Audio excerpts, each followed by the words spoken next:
जय हिंद दोस्तों, स्वागत है आपका हमारे YouTube channel LN geography UGC NET JRF में।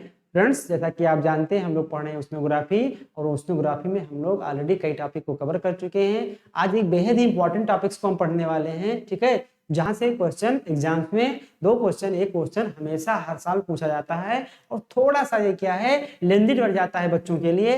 इसलिए हमने इस टॉपिक को क्या किया है, इस टॉपिक को बहुत अच्छे से ही डिजाइन किया है और बहुत ही सरल शब्दों में आपको बताने वाले हैं। तो चलिए स्टार्ट करते हैं। और आज हम लोग पढ़ते हैं जो मरीन डिपॉजिट्स हैं, यानी जो महासागर हैं, उसमें कौन कौन से अवसाद यानी निक्षेप पाए जाते हैं, किस किस के जो निक्षेप यानी जो डिपॉजिट्स हैं वो पाए जाते हैं, उसको हम लोग बहुत ही आसान शब्दों में फ्लो चार्ट के माध्यम से पढ़ने वाले हैं। ठीक है, तो चलिए स्टार्ट करते हैं। ओशन डिपॉजिट्स, ठीक है, जैसा कि आप जानते हैं कि महासागरों में बहुत सारे जीव जंतुओं के साथ ही बहुत सारे मिनरल्स पाए जाते हैं, बहुत सारे खनिज पाए जाते हैं, बहुत सारे एनर्जी के खनिज पाए जाते हैं, यानी ऊर्जा हमें मिलती है। ठीक है, तो बहुत सारे जो अपार जो है खनिजों के क्या है, भंडार हैं। इस पे काफी रिसर्च चल रहा है। जो बड़े बड़े देश हैं, ठीक है, जिसमें विकसित और विकासशील राष्ट्र हैं, वो लगातार ओशन पे क्या कर रहे हैं, कब्जा करने का प्रयास कर रहे हैं। ठीक है, इसीलिए एक लॉ भी लाया गया था, लॉ ऑफ कन्वेक्शन। ठीक है, जो जो कन्वेक्शन लॉ लाया गया था। ठीक है, उसको हम लोग किसी नेक्स्ट टॉपिक में देखेंगे कि समुद्र से संबंधित कुछ नियम बनाए गए हैं, ताकि जो समुद्र के तटीय वाले देश हैं वो आपस में क्या करें, लड़ाई ना करें। ठीक है, तो उसको भी देखेंगे, क्योंकि जो महासागर हैं, जो सागर हैं, वो अपार खनिजों के क्या हैं, एक भंडार है। तो आइए देखते हैं कि कौन कौन से इसमें क्या है, डिपॉजिट्स पाए जाते हैं। ठीक है, तो देखते हैं इसको, डिपॉजिट्स को हम 4 भागों में देंगे तो बहुत आसान होगा। एक हो टेरिजेनस डिपॉजिट। ठीक है, टेरिजेनस का मतलब होता है स्थल जात। स्थल जात का मतलब जो स्थलीय भाग से जो है डिपॉजिट होता है, किसमें, महासागर में। दूसरा देखेंगे वॉल्केनिक, यानी कुछ डिपॉजिट्स क्या होते हैं, समुद्र भाग में ज्वालामुखी उद्गार के कारण होते हैं। तीसरा देखेंगे बायोटिक, या इसको बोलते हैं ऑर्गेनिक। कुछ डिपॉजिट्स हम देखेंगे जीव जंतुओं के, यानी जीव जंतुओं के जो अवशेष होते हैं उनका डिपोजिशन होता है। और कुछ हम देखने वाले हैं इनऑर्गेनिक, यानी अकार्बनिक पदार्थों का, यानी जो जो क्या है, बायोटिक नहीं है, क्या है, इनऑर्गेनिक है, अकार्बनिक पदार्थ है। ठीक है, तो टेरिजेनस में हम देखते हैं तो इसमें 4 तरह के डिपॉजिट देखते हैं। नंबर 1 है ग्रेवल, दूसरा है सैंड, तीसरा है सिल्ट, चौथा है क्ले, पांचवा है मड। ग्रेवल का मतलब हो गया बड़े बड़े टुकड़े, ठीक है, बड़े बड़े बोल्डर हो गए। सैंड का मतलब हो गया बालू, सिल्ट का मतलब हो गया गाद, क्ले का हो गया उससे पतली मृतिका, और मड का मतलब हो गया कीचड़। ये किसके बेस पे दिया गया है, ये कणों के आधार के आधार, ठीक है, कणों के व्यास के आधार पर।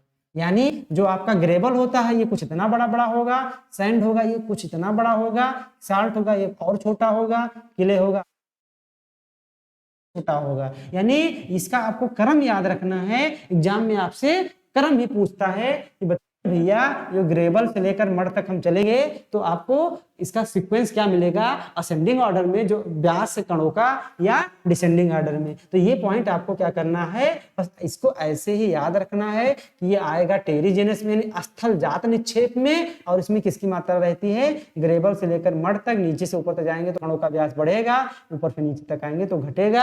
आपसे सीक्वेंस पूछा जाएगा, ये आना एग्जाम में तय है, क्योंकि कॉपी क्या है, थोड़ा सा कंसेप्चुअल वाला पोर्शन है, याद करने वाला है। दूसरा आपका क्या है, वॉल्केनो। ठीक है, वॉल्केनिक क्या होता है कि जो ज्वालामुखी होते हैं, समुद्र के अंदर से काफी ज्वालामुखी का उद्गार होता है, उससे काफी पायरोक्लास्टिक यानी बहुत सारे छोटे बड़े पदार्थ निकलते हैं, और वो पदार्थ भी लगातार क्या होते हैं, ओशन में डिपॉजिट्स होते रहते हैं। ठीक है, क्योंकि इन्हीं से किसका फॉर्मेशन होता है, सैल का फॉर्मेशन होता है। और सैल कितने भी प्रकार के होते हैं, उसी से अपना हम घर बनवाते हैं। ठीक है, अच्छे अच्छे मार्बल्स उगाते हैं। तो आप देख सकते हैं कि वॉल्केनो के इरप्शन से फायदा भी है तो नुकसान भी है। ठीक है, सेल का फॉर्मेशन होता है। ठीक है, तीसरा क्या है आपका, बायोटिक, यानी जो कुछ जीव जंतु होते हैं वो क्या हो जाते हैं, वो मर जाते हैं, मरने के बाद उनका अवसाद क्या हो जाता है, लगातार समुद्र में डिपॉजिट होता रहता है। ठीक है, इसमें क्या होते हैं, एक होता है नरेटिव। नरेटिव का मतलब होता है तटवर्ती।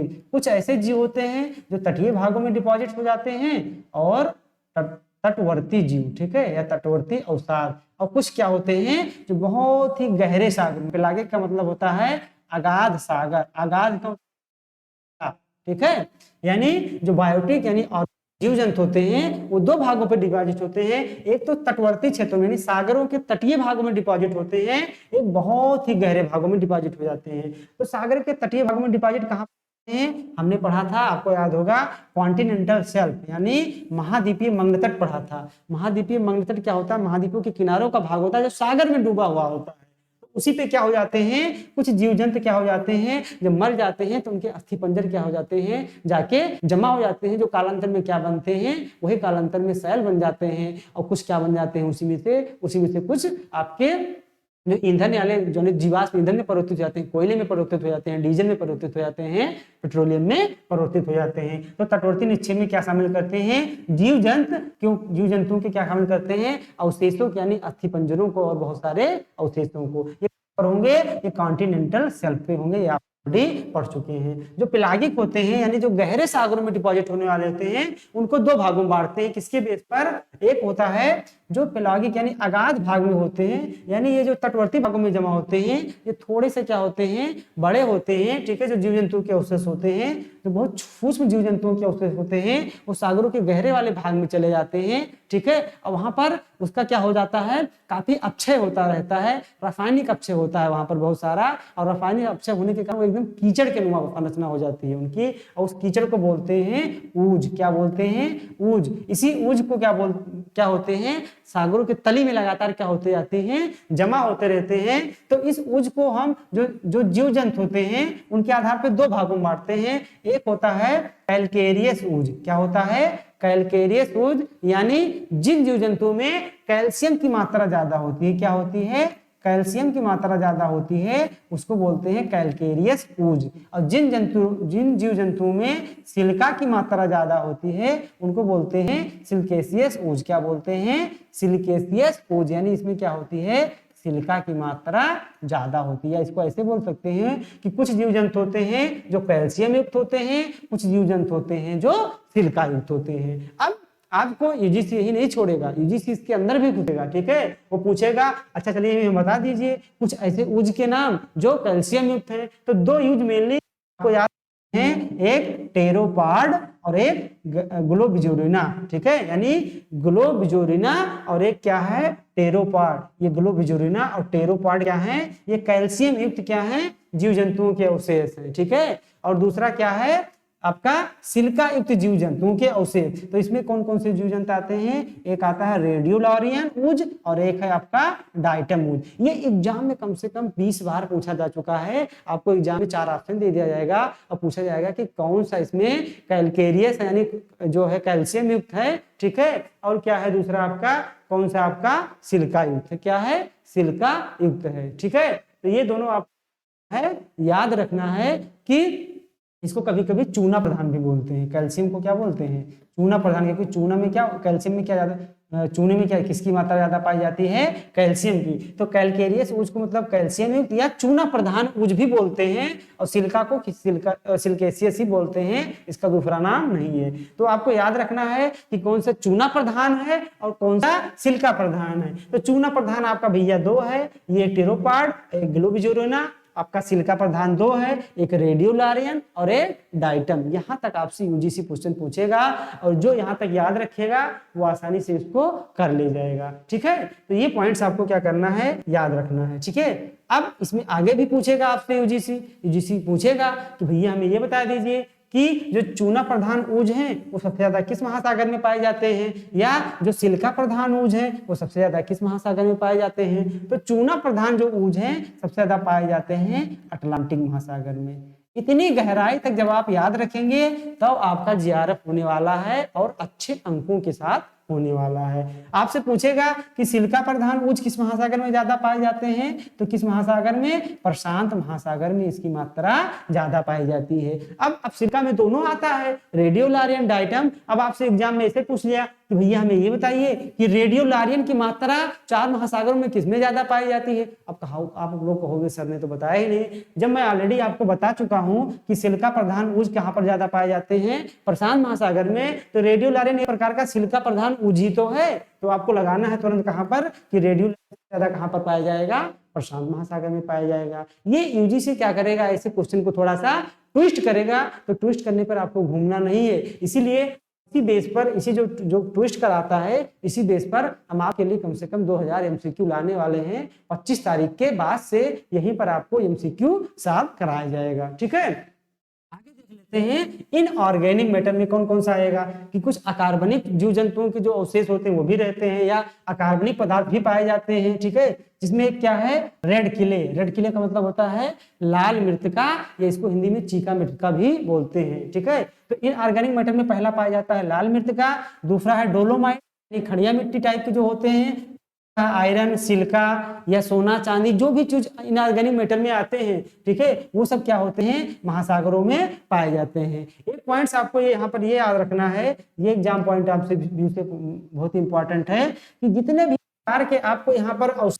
पाए जाते हैं, उस सभी औषधों में जो सबसे अधिक मात्रा होती है रेड किले की होती है, यानी लाल मृतिका की होती है। ये सबसे गहराई में पाए जाते हैं, और सबसे ज्यादा इनकी मात्रा कहाँ होती है, तो प्रशांत महासागर में होती है। कहाँ पर होती है, प्रशांत महासागर में होती है। ये क्वेश्चन भी यूजीसी आपसे पूछेगा, ये आप लिख के ले लीजिए। ठीक है, तो इसको याद रखना है कि रेड किले क्या है, सभी औषधों में सबसे ज्यादा मात्रा में पाया जाता है, और सबसे ज्यादा मात्रा इसकी कहाँ है, तो सबसे ज्यादा है आपके प्रशांत महासागर में। ठीक है, अब हमने देखा था टेरिजेनिस यानी स्थल जात निक्षेप, इसमें इसकी मात्रा को देखा था। इसमें एक होता है मड, मड मतलब होता है पंख यानी कीचड़। तो एक विद्वान थे, बहुत बड़े विद्वान थे, मरे महोदय। कौन थे, मरे महोदय। मरे महोदय ने बताया कि भैया जो पंख होता है वो एक ही तरह नहीं होता है, बल्कि क्या होता है, 3 तरीके का होता है। कौन कौन सा होता है, तो उन्होंने बताया ब्लू मड होता है, होता है रेड मड होता है, यानी नीला पंख, हरा पंख और लाल पंख। अब फिर यूजीसी आपको यही नहीं छोड़ेगा कि आप भैया बता दीजिए कितने पंख होते हैं, वो ये भी जानेगा आपसे कि ब्लू मड में क्या ज्यादा पाया जाता है या किससे इसका निर्माण होता है। तो जो नीला पंख होता है इसका निर्माण होता है आयरन सल्फाइड से, ये भी आपको क्या करना है, याद रखना है। और जो हरा पंख होता है इसमें क्या ज्यादा होता है, तो इसमें पोटेशियम सिलिकेट सबसे ज्यादा मात्रा में पाया जाता है। क्या मात्रा में पाया जाता है, पोटेशियम सिलिकेट। तीसरा क्या होता है, रेड मड जो होता है, लाल जो आपका पंख होता है उसमें पाया जाता है आयरन ऑक्साइड। क्या पाया जाता है, आयरन ऑक्साइड। ठीक है, एक बार यूजीसी इसके अंदर से भी क्वेश्चन पूछ लिया, ठीक है, तो उसको भी आप जान लेते हैं। एक बार यूजीसी ने पूछा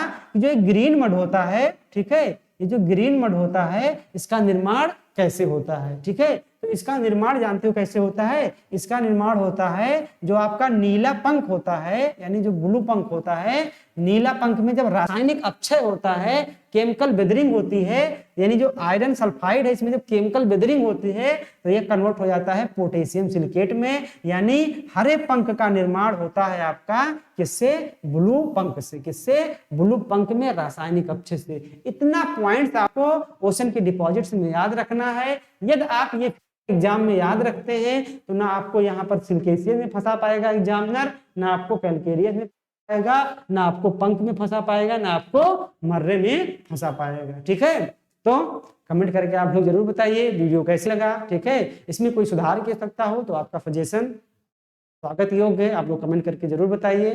वीडियो को लाइक कीजिए, ज्यादा से ज्यादा लोगों तक शेयर कीजिए। ठीक है, और हम लोग साथ में मिलकर पढ़ते हैं, क्योंकि इस बार यूजीसी हम लोगों को क्या करना है, क्वालिफाई करना है, सबसे बेहतर रिजल्ट देना है। ठीक है, आपको जो इतना बताया जा रहा है इससे ज्यादा पढ़ने की जरूरत नहीं है, क्योंकि इतना ही क्या है आपके लिए सफिशियंट है। इससे अंदर यूजीसी भी आपसे क्वेश्चन नहीं पूछ सकता है, क्योंकि हमने शायद ही कोई पॉइंट जो सोच ना सका है, ठीक है, कि यूजीसी जितना सोच सकता है उतना पॉइंट्स आपको बताने का प्रयास हमने किया है। मिलते हैं अपने नेक्स्ट वीडियो के साथ, ठीक है, और तब तक के लिए जय हिंद।